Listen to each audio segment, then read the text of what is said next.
राहुल गांधी शनिवार को एक दिन के दौरे पर गुजरात पहुंचे थे। गुजरात के दौरे पर जाने से पहले ही राहुल गांधी ऐलान कर चुके थे कि अगले विधानसभा चुनाव जो 2027 में होने हैं उसमें कांग्रेस जीत हासिल करेगी और बीजेपी को सत्ता से दूर कर देगी। नरेंद्र मोदी को ताकत गुजरात से ही मिलती है और राहुल को यह बात पता है कि अगर मोदी को गुजरात में कमजोर कर दिया गया तो उनसे दिल्ली की कुर्सी छीनना कोई मुश्किल काम नहीं होगा। इसलिए राहुल गांधी ने अब अपना पूरा फोकस गुजरात पर कर दिया है। राहुल गुजरात में अब बार बार आएंगे, इसके संकेत मिलने लगे हैं। राहुल गांधी ने अहमदाबाद में पार्टी कार्यकर्ताओं के साथ बैठक की तो यह साफ कर दिया कि बीजेपी को कैसे हराया जा सकता है।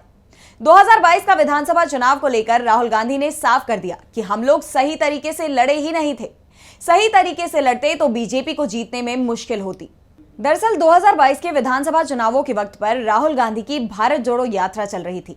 इस यात्रा के बीच में राहुल गांधी ने गुजरात में चुनाव प्रचार किया था, लेकिन पार्टी का प्रचार अभियान बिखरा बिखरा हुआ दिखाई दिया था और इससे राहुल गांधी ने मंच से बताया भी।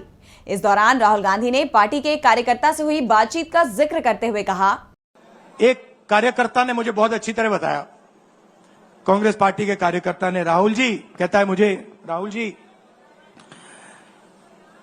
ये कांग्रेस पार्टी में एक मुश्किल है, दो तरीके के घोड़े होते हैं, एक रेस का घोड़ा होता है, दूसरा शादी का घोड़ा होता है। ये आप कभी कभी कांग्रेस पार्टी क्या करती है, रेस के घोड़े को शादी में भेज देती है और शादी के घोड़े को रेस में लगा देती है। तो उसने कहा ये आप बंद करा दीजिए, रेस के घोड़े को आप रेस दौड़ाइए और शादी के घोड़े को आप शादी में भेजिए। तो ये हमें गुजरात में करना है। जो रेस का घोड़ा है, जो तैयार है, दौड़ने के लिए तैयार है, उसको रेस में लगाना चाहिए और जो हमारे शादी के घोड़े हैं, जो हैं वो हैं, उनको हमें शादी में बारात में नचा देना चाहिए। राहुल गांधी के बयान से साफ है कि इस बार कांग्रेस पार्टी गुजरात में बड़े प्रयोग के लिए तैयार है। गुजरात को बीजेपी ने हिंदुत्व की प्रयोगशाला बनाया है, लेकिन अब राहुल गांधी इसे कांग्रेस की प्रयोगशाला बनाने की तैयारी कर रहे हैं। बीजेपी को हराने के लिए राहुल गांधी ने अब बड़े बदलाव के संकेत दे दिए हैं। यह भी साफ कर दिया कि चुनावों में दौड़ने वाले घोड़े यानी जीतने वाले लोगों पर ही दांव लगाया जाता है।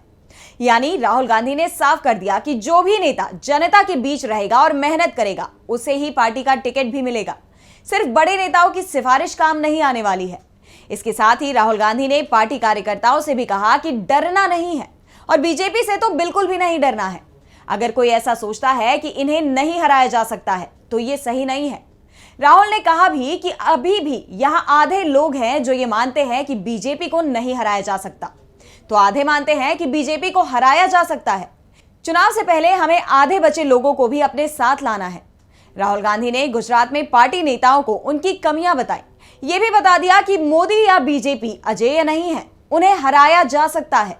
इसके लिए बस कार्यकर्ताओं को मेहनत करना है और 3 साल तक पूरी मजबूती से क्षेत्र में काम करना है, क्योंकि 3 साल बाद 2027 में गुजरात में विधानसभा के चुनाव होने हैं। अगर पार्टी कार्यकर्ता पूरी मजबूती से डट गए तो गुजरात में सत्ता बदलने से कोई नहीं रोक सकता।